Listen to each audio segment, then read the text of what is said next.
Dans l'Islande du Xe siècle, une rumeur circulait parmi les fermiers de Borg.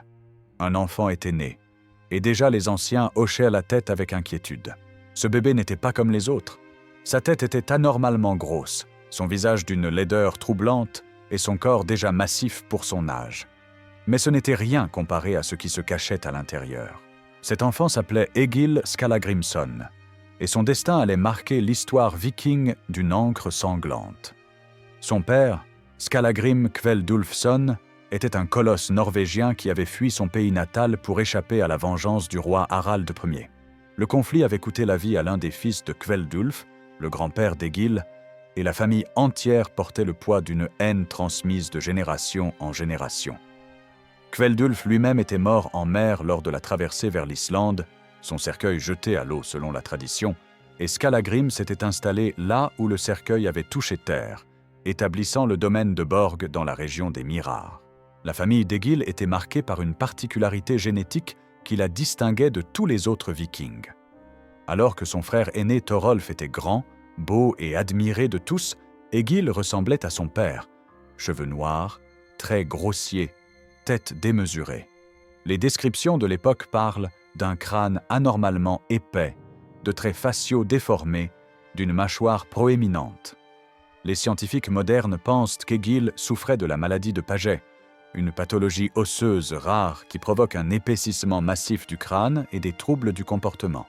D'autres chercheurs évoquent la maladie de Van Buchem, une autre condition qui rend les os incroyablement denses et résistants.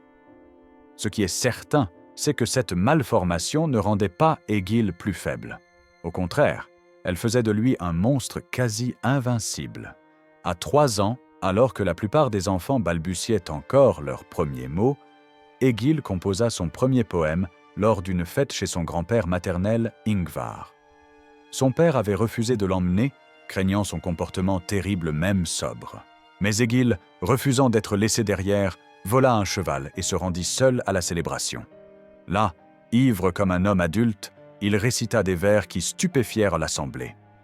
Ingvar fut si impressionné qu'il offrit à l'enfant 3 coquillages et un œuf de canard en récompense.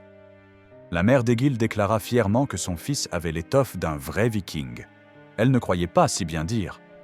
L'enfance d'Egil fut marquée par une violence qui dépassait même les standards brutaux de l'époque viking. À 7 ans, il commit son premier meurtre. Ce jour-là, les enfants de Borg jouaient au Knatleikr, un jeu de balle brutal qui ressemblait à un mélange de hockey et de combat à main nue.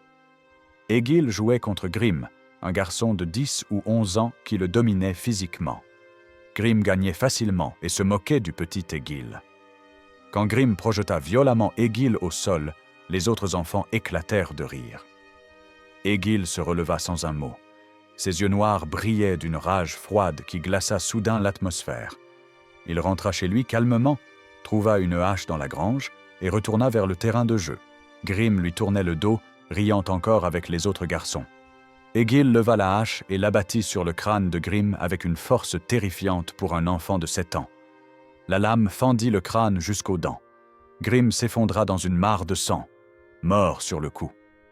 Les autres enfants hurlèrent et s'enfuirent. Egil resta là, couvert de sang, la hache à la main, regardant le corps de sa victime avec une satisfaction froide. Quand Skallagrim apprit ce qui s'était passé, il était furieux. Mais la mère d'Egil, Bera, eut une réaction différente. Elle regarda son fils ensanglanté et déclara devant toute la maisonnée qu'Egil avait l'esprit d'un vrai guerrier viking. Pour elle, ce meurtre n'était pas un crime, mais une promesse. Son fils serait redoutable. Ce premier meurtre révélait quelque chose de profondément troublant chez Egil. Une absence totale de remords, une violence explosive et une fierté dans l'acte lui-même. Les Vikings respectaient la bravoure au combat, mais même parmi eux, tuer un enfant de 10 ans pour une humiliation lors d'un jeu dépassait les normes. Egil ne se contentait pas de réagir à l'offense, il la punissait avec une brutalité calculée. Quelques années plus tard, Egil tua également un intendant de son père après une dispute. Skallagrim réalisa alors que son fils était devenu incontrôlable. Bien qu'Egil fût doué pour la poésie et montrait une intelligence remarquable, sa propension à la violence rendait sa présence dangereuse. La décision fut prise.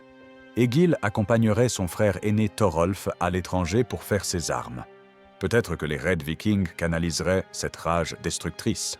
Personne ne savait encore qu'il venait de libérer un démon.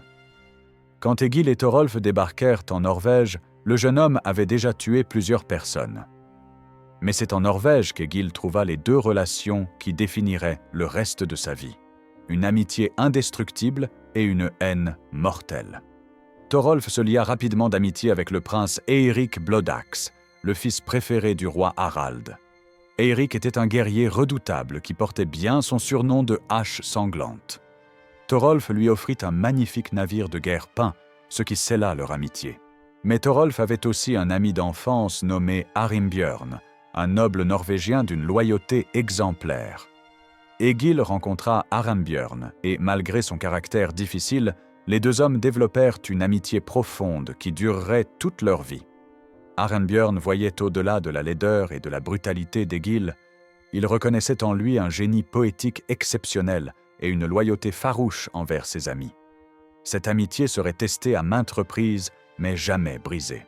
Des décennies plus tard, quand Arimbjörn mourut en combattant aux côtés du roi Harald de Norvège vers 970, Egil composa pour lui un poème magnifique, l'Arimbjarnarkvida. Pour Egil, perdre Arimbjörn fut presque aussi douloureux que perdre ses propres fils. Mais si Egil trouva un ami en Norvège, il y gagna surtout un ennemi qui le poursuivrait jusqu'au bout du monde, la reine Gunhild. L'incident qui déclencha cette haine mortelle se produisit lors d'une fête.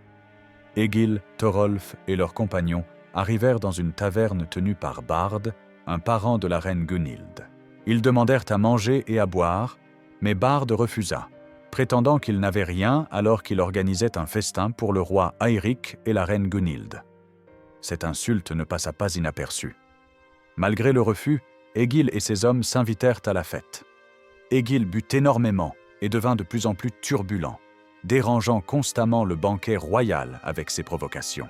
Gunhild, exaspérée par ce viking grossier qui osait insulter l'hospitalité de sa famille, complota avec Bard pour se débarrasser du problème. Ils décidèrent d'empoisonner Egil.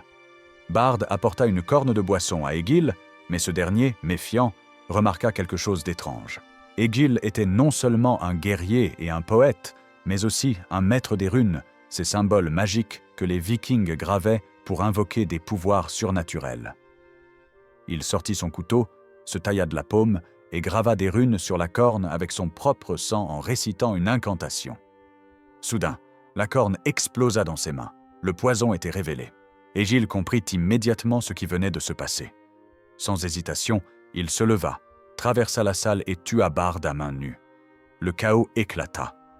Gunhild, folle de rage, ordonna à ses deux frères de venger Bard et de tuer Egil. Mais les deux hommes n'étaient pas de taille face à ce monstre. Egil les massacra tous les deux dans la nuit. À partir de ce moment, Egil et la reine Gunhild devinrent des ennemis mortels. Cette haine mutuelle les poursuivrait pendant des décennies, à travers la Norvège, l'Angleterre et jusqu'aux confins du monde viking. Gunhild n'oublierait jamais que ce viking laid et brutal avait tué 3 membres de sa famille. Et Egil, de son côté, ne pardonnerait jamais qu'on ait tenté de l'empoisonner comme un rat. Après l'incident avec Gunhild, Egil et Thorolf comprirent qu'ils devaient quitter la Norvège. Le roi Eirik Blodax, jadis ami de Thorolf, était désormais marié à Gunhild et ne pouvait ignorer les meurtres. Les deux frères devinrent des hors-la-loi, condamnés à mort s'ils remettaient les pieds en Norvège. Mais Egil n'était pas du genre à partir sans laisser un dernier message. Avant de fuir, Egil retourna en Norvège une dernière fois pour accomplir un rituel que les Vikings craignaient plus que la mort elle-même, le Nidstong, le poteau de malédiction. Il se rendit dans une forêt, abattit un grand arbre et tailla un long poteau de bois. Puis il tua un cheval, trancha sa tête et l'embrocha sur le poteau. Il dressa le poteau face au continent norvégien, de manière à ce que la tête du cheval regarde vers la terre du roi et de la reine. Sur le bois, il grava des runes avec soin, chaque symbole portant le poids d'une malédiction ancienne. Alors, debout devant son œuvre, Egil prononça les mots formels de la malédiction. « Je dresse ici ce poteau de honte, et je déclare cette malédiction contre le roi Eirik et la reine Gunhild.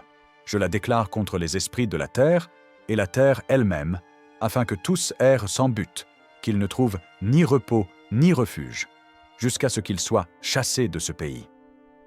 Les runes brillaient faiblement dans la lumière du crépuscule. La tête de cheval fixait la Norvège avec ses yeux morts. Le rituel était complet. Les Vikings croyaient fermement au pouvoir des runes et des malédictions. Un Nidstang bien exécuté pouvait détruire un homme aussi sûrement qu'une épée. Et Egil était un maître des runes, l'un des plus habiles de son époque. L'histoire prouverait qu'Egil ne plaisantait pas. Un an plus tard, le roi Eirik et la reine Gunhild furent chassés de Norvège par une révolte menée par d'autres nobles. Ils durent fuir en Angleterre, à York, où Eirik devint roi de Northumbrie. Certains disaient que la malédiction d'Egil avait fonctionné. D'autres pensaient que c'était une coïncidence. Mais personne n'osait défier ouvertement le pouvoir des runes d'Egil. Ce qui est certain, c'est qu'après avoir dressé ce poteau, Egil quitta la Norvège et ne devint pas seulement un guerrier viking ordinaire. Il devint une légende vivante, un nom murmuré avec terreur dans les halls des rois. En 937, l'Angleterre était au bord de l'effondrement. Le roi Æthelstan, qui avait unifié le pays et soumis les royaumes du Nord, faisait face à la plus grande menace de son règne. Une coalition massive s'était formée contre lui. Olaf Gottfridsson, le roi viking de Dublin, Constantin II d'Écosse et Owen de Strathclyde avaient uni leurs forces pour détruire le royaume anglo-saxon et se partager les terres. Des centaines de navires vikings traversèrent la mer d'Irlande. Des milliers de guerriers écossais et bretons marchèrent vers le sud. La plus grande armée jamais rassemblée contre l'Angleterre se dirigeait vers un lieu qui entrerait dans l'histoire sous le nom de Brunanburh. Æthelstan avait besoin de tous les guerriers qu'il pouvait trouver. C'est là qu'entrèrent en scène Egil et Thorolf Skallagrimson. Les deux frères étaient déjà célèbres comme mercenaires vikings. Après avoir fui la Norvège, ils avaient mené des raids en Courlande et au Danemark, pillant même la ville de Lund. Ils s'étaient de fait une réputation de guerriers impitoyables. Quand ils entendirent qu'Æthelstan cherchait des combattants expérimentés, ils virent là une opportunité de fortune et de gloire. Æthelstan les accueillit avec honneur. Il avait besoin d'hommes comme eux, des Vikings qui connaissaient les tactiques de leurs compatriotes et qui ne reculeraient pas devant la mort. Egil et Thorolf jurèrent de combattre pour le roi saxon, et en échange, ils recevraient de l'or et des terres. Quand les deux armées se rencontrèrent, ce fut un carnage comme l'Angleterre n'en avait jamais connu. La chronique anglo-saxonne décrit Brunanburh comme un massacre sans précédent depuis l'arrivée des anglo-saxons en Bretagne. Des milliers d'hommes moururent ce jour-là. Le sol était tellement gorgé de sang qu'il refusait d'absorber davantage. Egil combattit comme un démon. Sa hache fendait les boucliers et les crânes avec une efficacité terrifiante.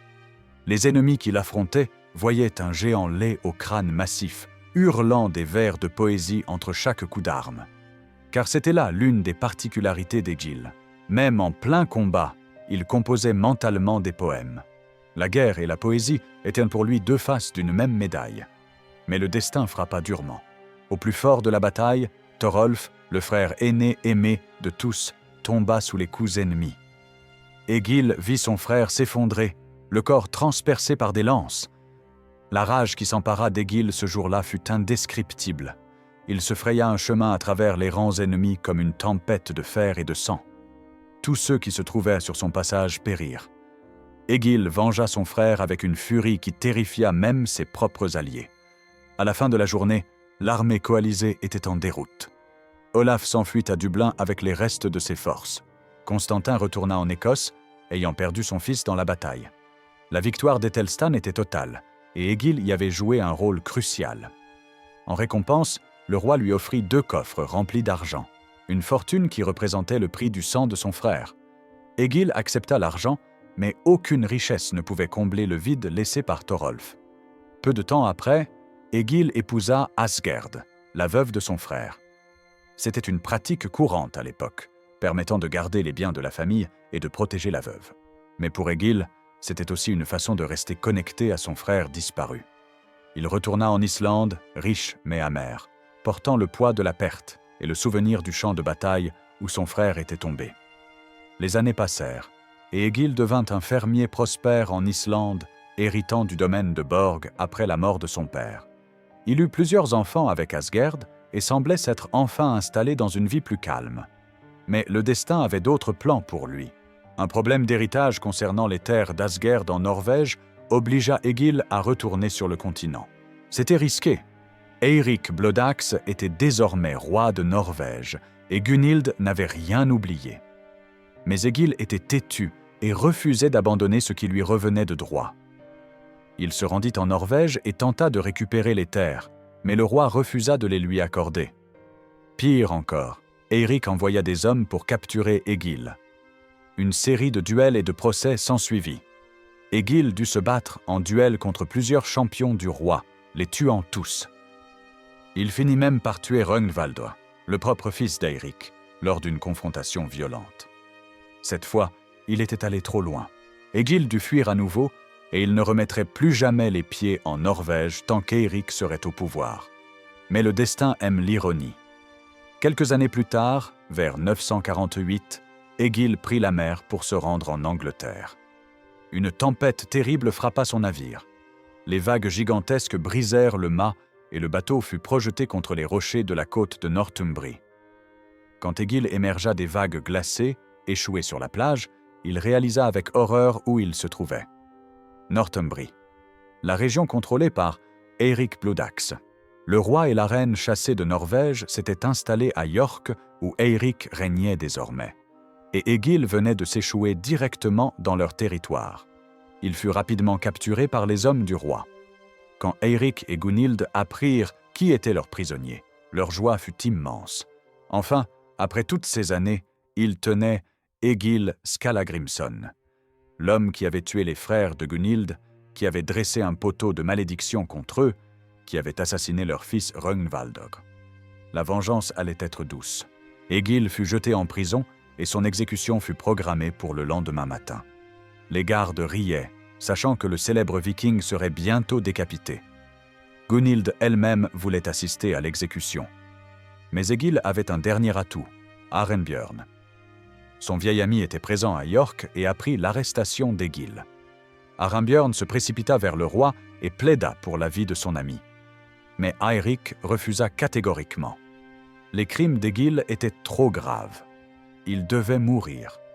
C'est alors qu'Arenbjörn proposa une idée audacieuse. Et si Egil composait un poème en l'honneur du roi, un drapa, le plus complexe et prestigieux des poèmes vikings, qui louerait les exploits d'Eirik? Peut-être que cela pourrait changer la vie du roi. Eirik, intrigué, accepta. Mais il y avait une condition. Le poème devait être composé en une seule nuit, et il devait être parfait. Si Egil échouait, il mourrait à l'aube. Cette nuit-là, enfermé dans une cellule froide et humide, sachant que chaque minute le rapprochait de l'échafaud, Egil composa ce qui allait devenir son chef-d'œuvre. Le Höfuðlausn, le rachat de la tête. Composer un drapa n'était pas une tâche simple. C'était l'une des formes les plus complexes de la poésie skaldique, exigeant une maîtrise absolue de la métrique, des métaphores et des kennings, ces expressions poétiques vikings où l'océan devient la route des baleines et l'épée devient la flamme du combat. Chaque strophe devait respecter des règles strictes de rythme et de rime. Et Egil devait composer ce poème en une nuit, en l'honneur d'un homme qu'il détestait, un roi dont il avait tué le fils. Mais Egil était le plus grand poète de son époque. Si quelqu'un pouvait accomplir l'impossible, c'était lui. Il commença à travailler, murmurant les vers à voix basse, comptant les syllabes sur ses doigts, cherchant les métaphores parfaites. Les heures passèrent. La nuit s'écoula lentement, chaque minute rapprochant Egil de l'aube et de la mort. Au petit matin, les gardes vinrent le chercher. Egil fut traîné devant le roi Eirik et la reine Gunhild, qui l'attendaient avec des sourires satisfaits. Gunhild avait attendu ce moment pendant des années. Egil se tint debout devant eux, les cheveux emmêlés, les vêtements encore humides de sel marin. Il ne baissa pas les yeux. Au lieu de cela, il prit une profonde inspiration et commença à réciter. Le Höfuðlausn comptait 20 strophes magnifiques. Egil décrivait Eirik comme un guerrier noble, un roi généreux, un champion glorieux. Il utilisait des kennings éblouissants et une métrique unique qui rendait le poème presque musical. Chaque vers était parfait, chaque métaphore brillante. Mais ce qui rendait le poème vraiment extraordinaire, c'était la subtilité d'Egil. En surface, le Höfuðlausn glorifiait Eirik, mais entre les lignes, pour ceux qui savaient lire la poésie skaldique, il y avait une ironie mordante, une ambiguïté qui montrait qu'Egil n'avait pas vraiment plié le genou. Il avait créé un chef-d'œuvre qui louait son ennemi tout en préservant sa propre fierté. Quand Egil termina, le silence tomba sur la salle.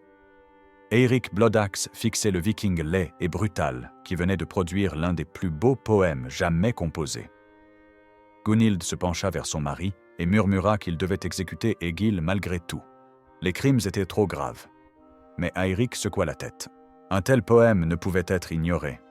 La culture viking valorisait par-dessus tout la poésie et l'art de la parole. Tuer un poète qui venait de composer un tel chef-d'œuvre serait une honte. Le roi Eirik déclara qu'Egil avait gagné sa vie. Il était libre de partir.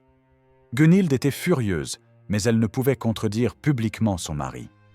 Egil avait survécu à l'impossible. Il avait sauvé sa tête avec des mots. Arinbjörn aida Egil à quitter York rapidement, avant que Gunnhild ne trouve un moyen de le tuer malgré la décision du roi. Egil retourna en Islande, portant une histoire qui deviendrait légendaire, l'histoire du Viking qui avait vaincu la mort avec un poème. La maîtrise d'Egil des runes ne se limitait pas aux malédictions. Tout au long de sa vie, il utilisa ces symboles magiques de multiples façons, démontrant une connaissance profonde des pratiques ésotériques vikings. Un jour, lors d'un voyage dans la région de Vermaland, Egil fut accueilli par un fermier nommé Thorfinn. L'homme semblait troublé. Dans sa maison, sa fille Helga était alitée depuis des mois, souffrant d'une maladie mystérieuse. Elle ne dormait plus, semblait avoir perdu l'esprit et dépérissait de jour en jour.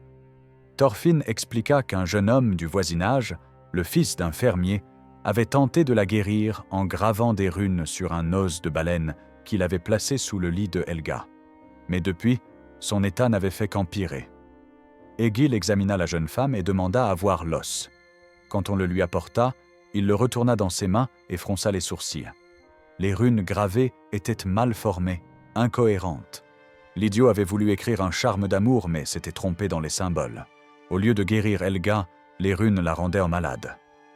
Egil jeta l'os au feu et le regarda brûler. Puis il grava de nouvelles runes sur un morceau de bois frais, des symboles de guérison et de protection. Il plaça le bois sous l'oreiller de Helga et récita une incantation. Presque immédiatement, la jeune femme sembla se calmer. Elle s'endormit paisiblement pour la première fois en mois. Quand elle se réveilla, elle était lucide et demanda à manger. Sa guérison était complète. Thorfinn était stupéfait. Il demanda comment Egil avait accompli cela. Egil répondit simplement, composant un court poème « Nul ne devrait graver de runes s'il ne sait les lire. Une lettre obscure peut conduire à bien des égarements. J'ai vu 10 symboles secrets gravés sur cet os de baleine, qui ont causé à cette jeune fille une longue et terrible maladie. » Cet incident révélait un aspect important de la culture viking. Les runes n'étaient pas de simples lettres, mais des symboles de pouvoir. Mal utilisées, elles pouvaient blesser. Bien employées, elles pouvaient guérir, protéger, maudire ou tuer. Et Egil Skallagrimson était l'un des plus grands maîtres runiques de son époque. Cette maîtrise expliquait en partie pourquoi les autres vikings le craignaient. Un homme capable de tuer avec une hache était dangereux.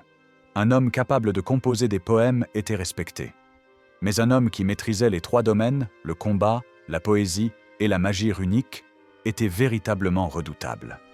Les années passèrent, et Egil vieillit. Il était devenu un patriarche respecté en Islande, riche en terres et en bétail. Ses cheveux noirs étaient devenus gris. Son corps massif était toujours solide, mais les batailles de sa jeunesse avaient laissé des cicatrices. Et puis le destin le frappa avec une cruauté inimaginable. Son fils Bödvar, un jeune homme prometteur, prit la mer pour se rendre à un marché en Islande. Une tempête surgit. Le navire coula. Bödvar se noya dans les eaux glacées, emporté par Ran, la déesse viking de la mer. Egil reçut la nouvelle comme un coup de lance en plein cœur. Bödvar était son fils préféré, celui qui lui ressemblait le plus. La douleur fut insupportable. Mais ce n'était que le début. Peu de temps après, Egil apprit que son autre fils était mort de maladie. 2 fils perdus en quelques semaines. Pour Egil, c'était la fin du monde. Il s'enferma dans sa chambre à coucher, refusant de sortir, refusant de manger ou de boire. Il avait décidé de se laisser mourir de faim et de chagrin. Après une vie de violence et de gloire, le grand Egil Skallagrimson voulait simplement s'éteindre. Sa fille Thorgerd, inquiète, vint le voir. Elle le trouva allongé sur son lit, le regard vide, refusant de parler. Elle tenta de le convaincre de manger, mais il refusa. Elle supplia, mais il resta silencieux. Alors Thorgerd eut une idée. Elle dit à son père, « Tu es le plus grand poète de notre époque. Tes fils méritent un poème. Avant de mourir, compose un dernier vers en leur honneur. Laisse au monde un souvenir de tes fils. » Ces mots touchèrent quelque chose en Egil. Lentement, il se redressa. Ses doigts tremblants prirent une plume et du parchemin. Et il commença à écrire. Le poème qu'Egil composa cette nuit-là s'appelle Sonatorek, la perte irréparable des fils, ou la vengeance refusée. C'est l'un des plus beaux et des plus déchirants poèmes de toute la littérature viking. Dans Sonatorek, Egil ne cherche pas à cacher sa douleur. Il crie sa rage contre Odin, le dieu des morts et de la poésie. Il accuse le dieu de lui avoir volé ses fils. Toute sa vie, Egil a servi Odin fidèlement en tant que guerrier et poète. Et voilà sa récompense, la mort de ses enfants. Egil exprime son désir désespéré de se venger de Ran et Aegir, les dieux de la mer qui ont pris Bödvar. Mais il sait que c'est impossible. Un mortel ne peut se venger des dieux. Cette impuissance le torture. Le poème est aussi un portrait de famille. Egil se souvient de la mort de ses parents, de son frère Thorolf tombé à Brunambur, de tous ceux qu'il a perdus. Sa vie entière semble être une suite de pertes et de deuils. Mais vers la fin du poème, quelque chose change. Egil réalise que même dans cette terrible souffrance, Odin lui a donné quelque chose, le don de la poésie. Grâce à ce don, Egil peut transformer sa douleur en beauté, sa rage en art. Le poème lui-même est la preuve que même au bord de l'abîme, Egil peut créer quelque chose d'immortel. Le Sonatorek se termine sur une note de résignation et de gratitude amère. Egil accepte que les dieux font ce qu'ils veulent. Il ne peut les combattre, mais il peut au moins dire sa souffrance avec des mots qui traverseront les siècles. Quand Egil termina d'écrire Sonatorek, quelque chose en lui avait changé. La composition du poème l'avait aidé à traverser le pire moment de sa vie. Il sortit de sa chambre, mangea et reprit peu à peu une vie normale. Mais il ne serait plus jamais le même. La perte de ses fils avait brisé quelque chose en lui. Le guerrier brutal était toujours là, mais l'homme derrière commençait à s'effriter. Les années continuèrent leur marche inexorable. Egil perdit son ami Arembjörn, tué au combat. Sa femme Asgerd mourut. Il céda le domaine de Borg à son dernier fils survivant, Thorstein, qu'il n'aimait guère, et s'installa chez sa nièce à Mosfell. La vieillesse n'était pas tendre avec Egil. Sa vue déclina progressivement, puis disparut complètement. Ses oreilles devinrent sourdes. Son corps massif, qui avait terrifié tant d'ennemis, était maintenant courbé et affaibli. Les troubles liés à sa maladie osseuse s'aggravaient. Migraines terribles, extrémités glacées, moments de confusion. Mais même aveugle et sourd, Egil restait dangereux. Un jour, il eut une dispute avec le maître de Mosfell. Dans un accès de rage, Egil frappa l'homme, le blessant gravement. Sa nièce et les serviteurs durent intervenir pour les séparer. Egil réalisa qu'il était devenu un fardeau, un vieil homme violent que plus personne ne pouvait contrôler. Il avait encore ses 2 coffres d'argent, le trésor que le roi Ethelstan lui avait donné après Brunambur, presque 50 ans plus tôt. Ces coffres représentaient une fortune immense. Mais Egil n'en avait plus besoin. Il décida de faire quelque chose qui correspondait parfaitement à son caractère tordu. Il appela 2 serviteurs et leur ordonna de l'emmener, lui et ses 2 coffres, vers une destination qu'il ne révéla à personne. Les serviteurs obéirent, aidant le vieil homme aveugle à monter sur un cheval, portant les lourds coffres. Personne ne sait exactement ce qui s'est passé ensuite. Les serviteurs ne revinrent jamais. Egil réapparut quelque temps plus tard, seul, aveugle, errant dans la campagne sans coffre ni guide. Quand on lui demanda où étaient tous les serviteurs et l'argent, il refusa de répondre. Il souriait simplement, d'un sourire secret et troublant. Avait-il tué les serviteurs et caché l'argent quelque part dans les montagnes? Avait-il jeté les coffres dans un ravin ou une crevasse? Personne ne le sut jamais. Le trésor d'Egil Skallagrimson disparut avec lui, devenant l'une des légendes les plus persistantes d'Islande. Encore aujourd'hui, certains cherchent ces coffres dans les vallées islandaises. Peu de temps après, Egil mourut dans son lit, vers 990, à l'âge de 80 ans environ. Sa mort fut paisible, une fin étrangement calme pour un homme dont la vie avait été si violente. Mais l'histoire d'Egil ne s'arrêta pas avec sa mort. Des décennies plus tard, quelque chose se produisit qui confirma toutes les légendes sur son crâne légendaire. Quand une nouvelle église chrétienne fut construite à Mosfell, il fut décidé d'exhumer les anciens corps enterrés près de l'ancienne chapelle pour les réenterrer près du nouvel autel. Parmi ces corps se trouvait celui d'Egil. Quand les ouvriers ouvrirent la tombe, ils trouvèrent des ossements inhabituellement grands. Le crâne en particulier était d'une taille monstrueuse, bien plus grand que celui d'un homme normal. Mais ce qui frappa vraiment les témoins, c'était le poids et l'épaisseur de ce crâne. Un prêtre nommé Skapti Thorarinsson, un homme instruit et curieux, voulut vérifier les histoires sur la résistance légendaire du crâne d'Egil.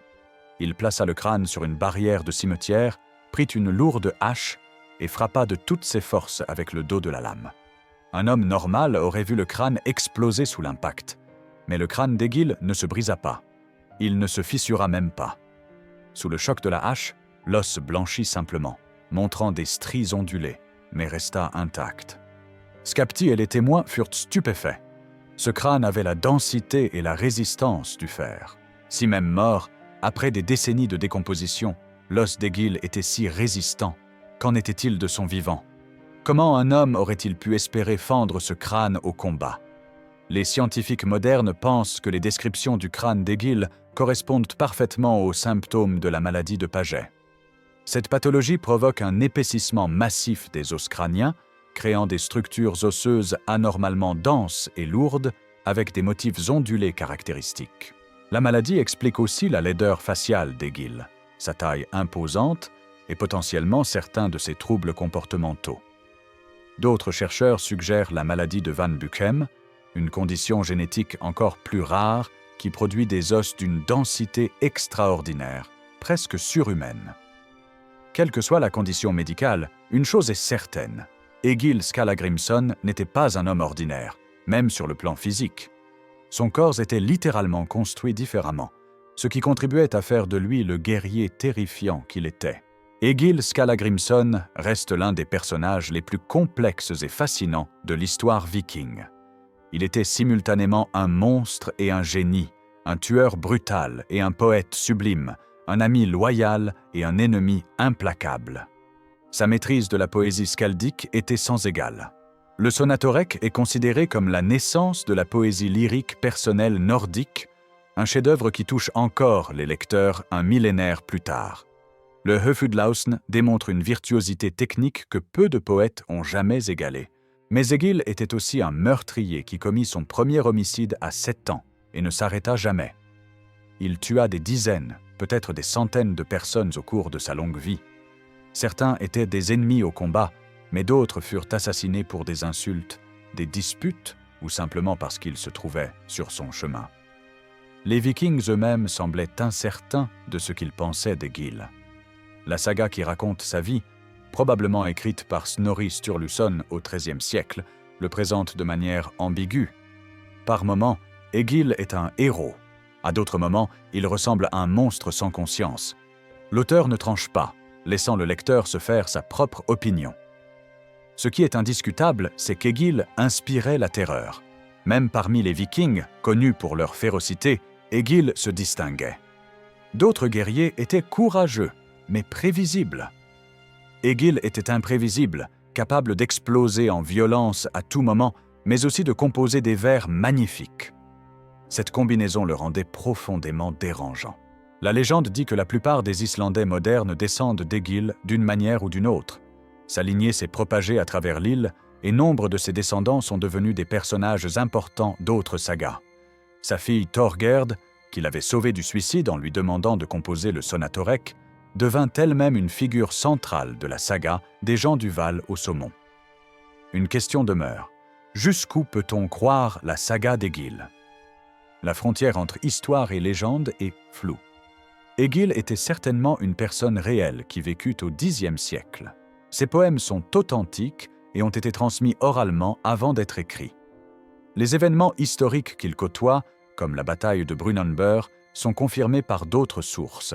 Mais certains aspects de sa saga semblent exagérés ou même satiriques. Tuer un enfant à 7 ans avec une hache, composer un poème à 3 ans en état d'ivresse, utiliser des runes pour faire exploser une corne empoisonnée. Ces éléments ressemblent plus à de la légende qu'à de l'histoire factuelle. Certains historiens pensent que la saga d'Egil était en partie une caricature intentionnelle, une représentation extrême de ce que devrait être un viking. Egil incarne tous les traits vikings poussés à l'absurde: violence extrême, talent poétique extraordinaire, maîtrise des runes, loyauté farouche envers ses amis, haine implacable envers ses ennemis. Il est possible que l'auteur de la saga ait pris un personnage historique réel et l'ait transformé en une sorte de super viking, amplifiant ses exploits pour créer une histoire captivante. Ou peut-être qu'Egil lui-même, en tant que poète, a exagéré ses propres aventures dans ses vers, créant sa propre légende de son vivant. Ce qui est certain, c'est que la saga d'Egil était extrêmement populaire dans l'Islande médiévale et laisse rester jusqu'à aujourd'hui. Pour les Islandais, Egil représente quelque chose d'important, l'idée qu'un homme peut être complexe, contradictoire, brillant et terrible à la fois. Au final, pourquoi Egil Skallagrimson était-il si terrifiant, même pour les autres Vikings? Plusieurs raisons se combinent pour expliquer sa réputation unique. D'abord, sa violence était imprévisible. Les Vikings valorisèrent le courage au combat, mais il y avait généralement des règles, des codes d'honneur. Egil ignorait ces règles. Il pouvait tuer à tout moment, pour n'importe quelle raison. Cette imprévisibilité le rendait dangereux, même pour ses alliés. Ensuite, sa maîtrise des runes ajoutait une dimension surnaturelle à sa menace. Les Vikings croyaient fermement au pouvoir des runes et des malédictions. Un guerrier comme Egil, qui pouvait non seulement vous tuer avec une arme, mais aussi vous maudire avec des symboles magiques, était doublement dangereux. Le fait que sa malédiction contre Eirik et Gunhild semblait avoir fonctionné renforçait cette crainte. Sa constitution physique jouait également un rôle.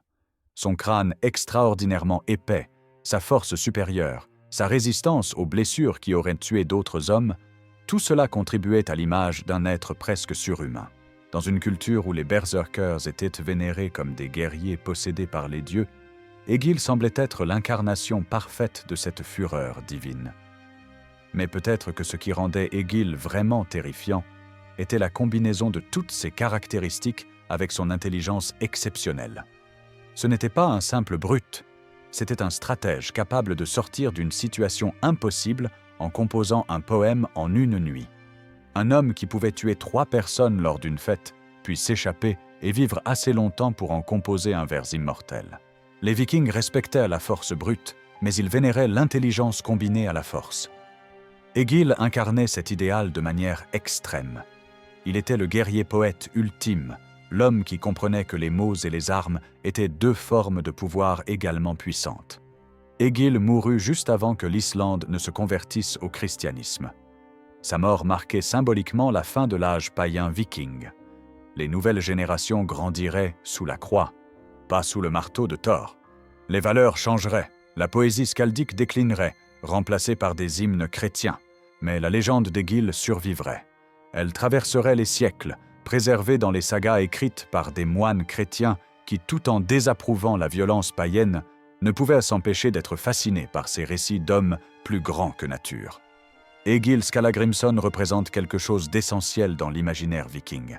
L'idée que la grandeur et la monstruosité peuvent coexister dans le même homme, qu'un tueur peut être un artiste, qu'un monstre peut avoir des amis loyaux et pleurer la mort de ses enfants, qu'un homme peut être terrifiant et pitoyable à la fois. Il n'était pas un héros au sens moderne du terme. Il était trop brutal, trop violent, trop imprévisible pour cela. Mais il n'était pas non plus un simple vilain. Il était quelque chose de plus complexe, de plus humain dans sa complexité. Quelque part dans les montagnes d'Islande, peut-être, ces 2 coffres d'argent reposent encore, cachés par un vieil homme aveugle qui emporta son secret dans la tombe. Les chercheurs de trésors les cherchent toujours, espérant trouver la fortune qui traversa l'Europe avec un des plus grands vikings de l'histoire. Mais le vrai trésor d'Egill n'était pas l'argent. C'était de ses poèmes, le Sonatorek, le Höfuðlausn, l'Arinbjarnarkvida, tous ces vers qui ont survécu quand l'or et l'argent se sont perdus dans les brumes du temps. Egill Skallagrimson était un monstre, un génie, un guerrier, un poète, un ami, un ennemi, un père brisé par le chagrin, un vieil homme aveugle gardant ses secrets jusqu'à la fin. Il était, dans tous les sens du terme, le viking que même les autres vikings craignaient. Et sa légende continuera de fasciner tant que des gens raconteront des histoires sur l'âge des vikings, cette époque où les hommes étaient des géants et où les frontières entre héros et monstres étaient floues comme la brume sur les fjords islandais.